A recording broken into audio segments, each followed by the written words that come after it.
and welcome to Fraud Busting Neofraus podcast.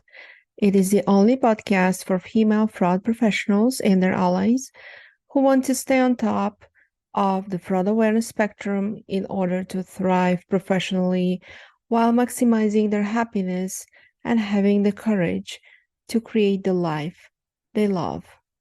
Thank you for listening. Hi, everyone, and welcome to this new episode of the Neo Fraus podcast. I'm Olga. I'll be your host today. And today we also have a special guest. This is Rolanda London. She's a subject matter expert in payments and fraud.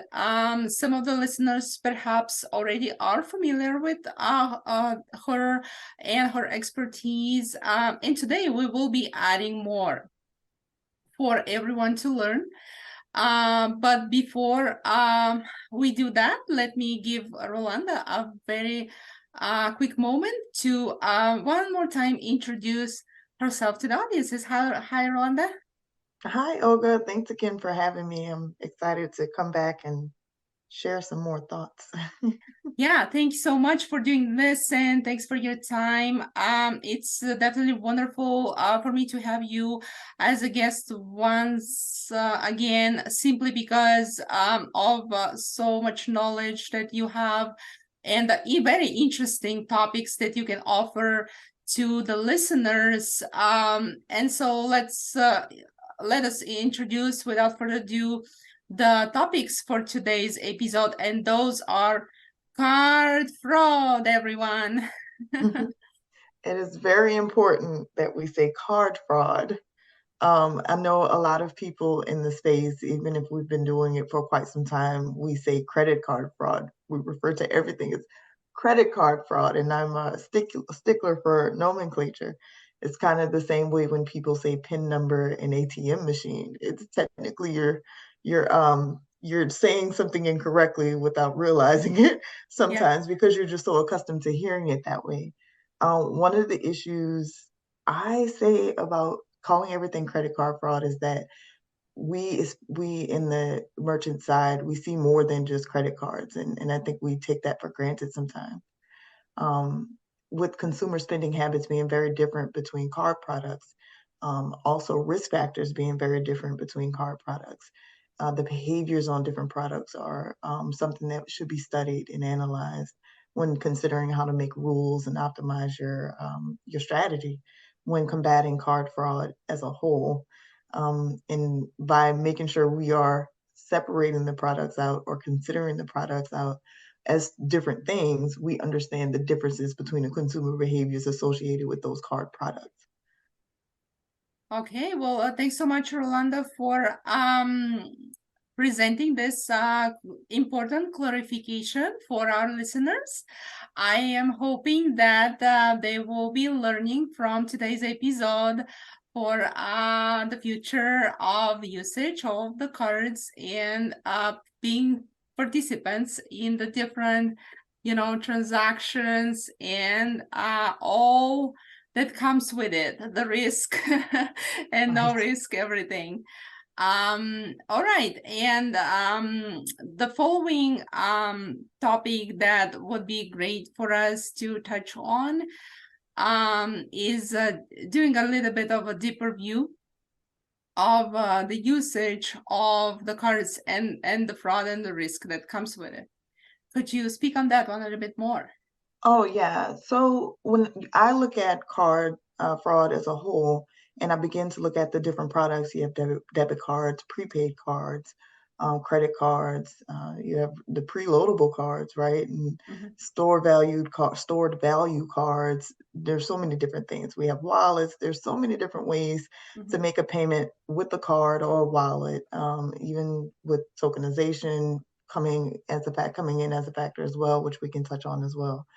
One of the things that I always think about is the fact that when I see cards coming through a payment ecosystem with gibberish names, and these are names that, or maybe the same name with 1,000 different card numbers, right?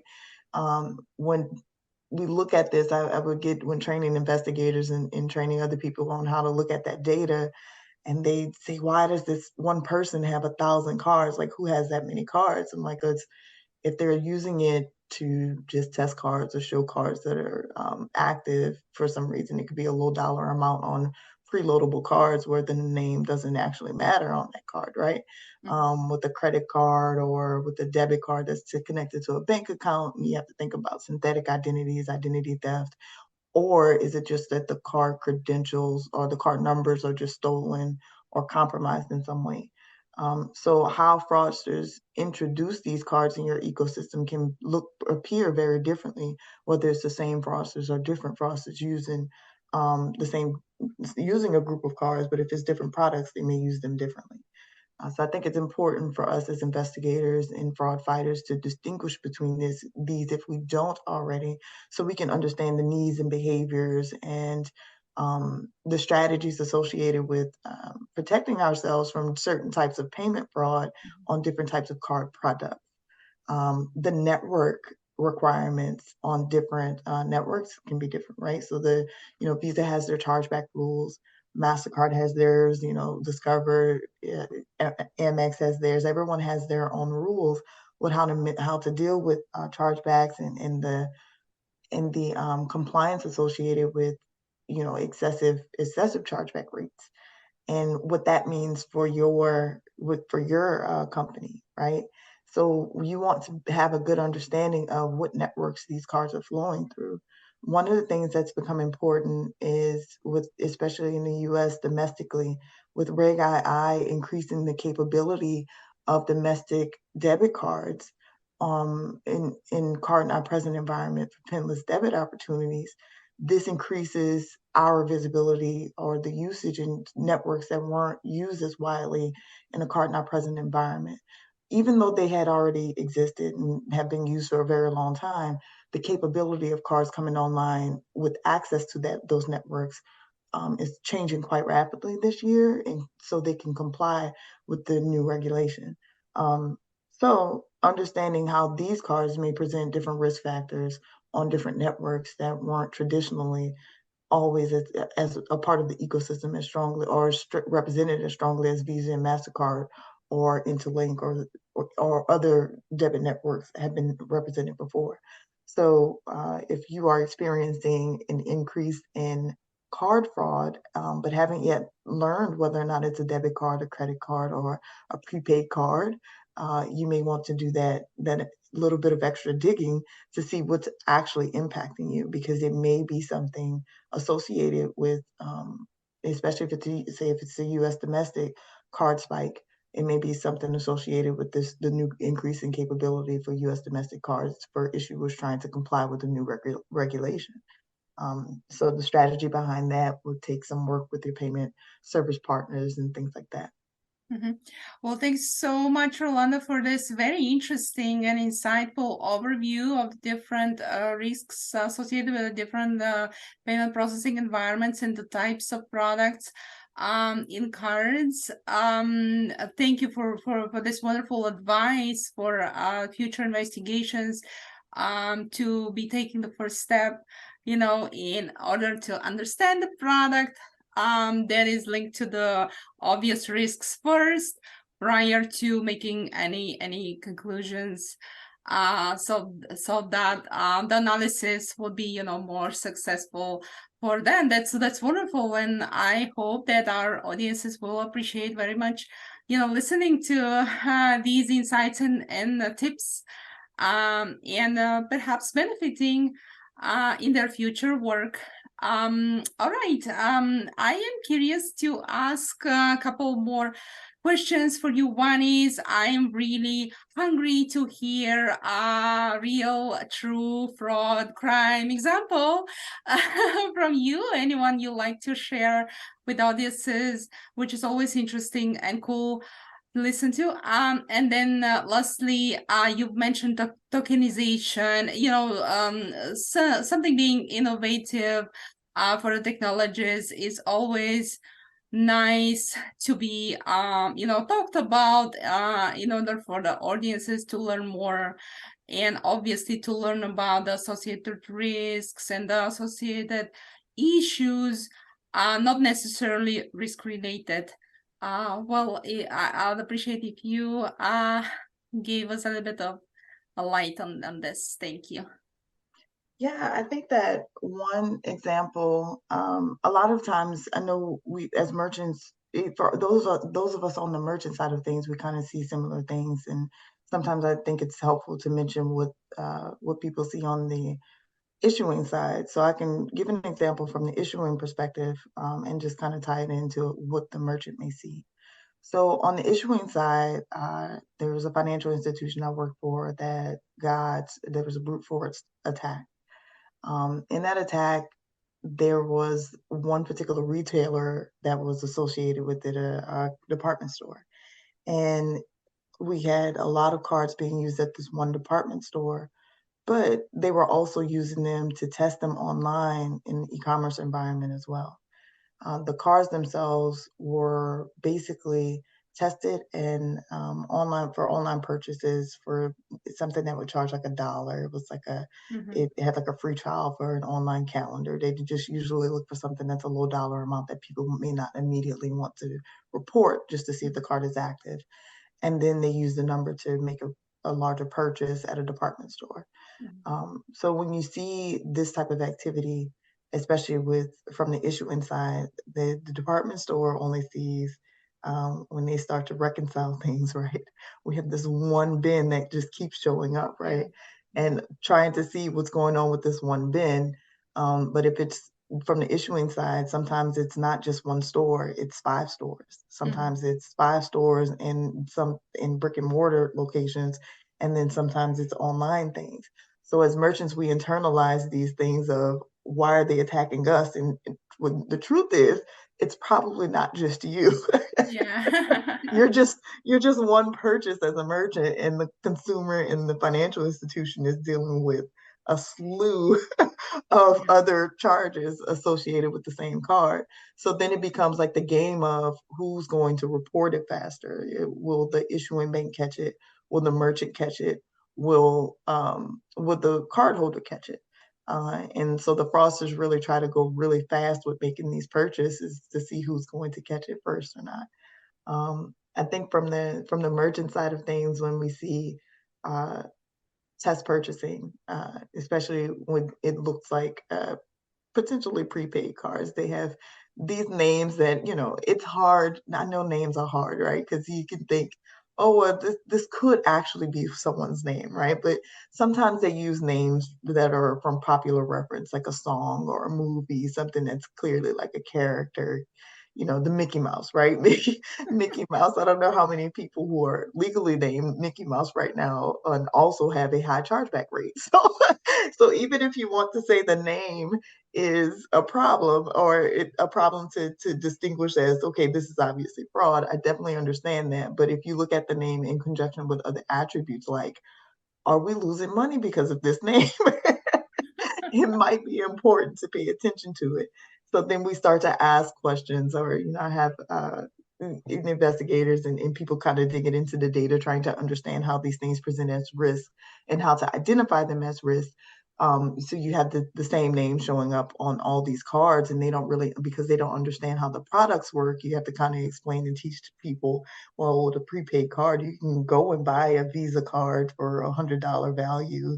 And when you put that information in to make a purchase, it doesn't actually matter what name you put, truly, because that's not a part of that type of product, doesn't require that type of check, right? So the service codes associated with the cards, it shows like the capability of what's available from a payment perspective, what type of terminals and what type of purchases can be made. But in turn, we can also adjust our rules and in our strategies associated with the bins. The first 6 to 8 digits of a card number will tell us what type of product it is.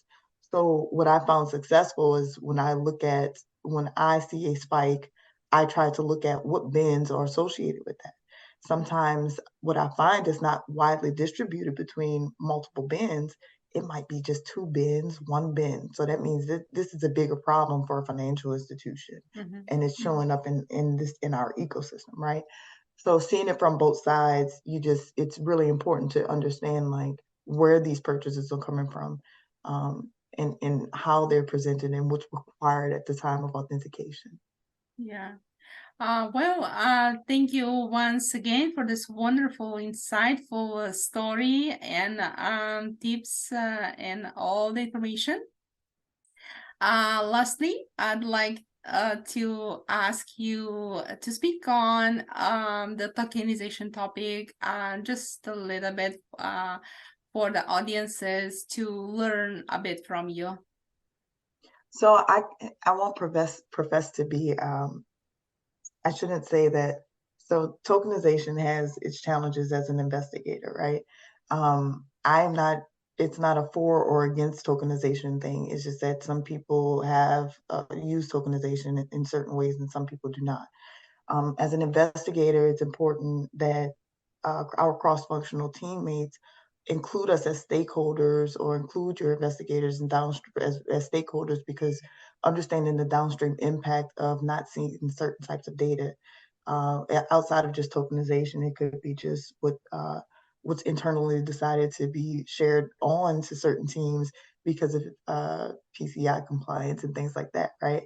But particularly one of the barriers that can occur with tokenization without the proper communication internally, and with your payment service providers and other vendors. It limits your ability to do that breakdown of investigation by the bin if if other data isn't passed on with it, like the bank or the financial institution associated with the card or the type of card product, right? So there may be ways that to get around not having certain information, but it does require the awareness to know what you need and why, so you can articulate those needs and for the investigation appropriately, and be included as a stakeholder. It's important to be included as a stakeholder, just so you can advocate for your needs, and to do those more detailed investigations. Having that information does allow for us to make more targeted rules to prevent false positives. That's the whole goal, right? We want high authorization, low fraud, right? That's the magic of the balance, right? And we do have fraud fighters who are like, deny everything. It doesn't matter if the authorization rate is 60, 50, 40%, right? We stopped all the fraud, but there's the thing that everyone always says, right? We hear this joke at every conference. You can stop all the fraud by just not selling anything. That's how you get rid of fraud losses, but you also get rid of revenue, and we don't want to get rid of revenue. So we want to be revenue partners, revenue protectors, not revenue preventers, right? So part of that is understanding when you are in an environment where your data is limited or structured differently, because of internal choices or external vendors. You want to understand what you can leverage to make your investigations more effective, and you need to know what to ask for. Wonderful insights. I really, really appreciate you coming in today as a special guest and providing all this knowledge. And I'm hoping that the audiences will enjoy listening to all the topics we touched on today and learn a lot from this. Thank you, Rolanda. Thank you, and thank you everyone for listening to today's episode. Stay healthy and happy. Bye-bye.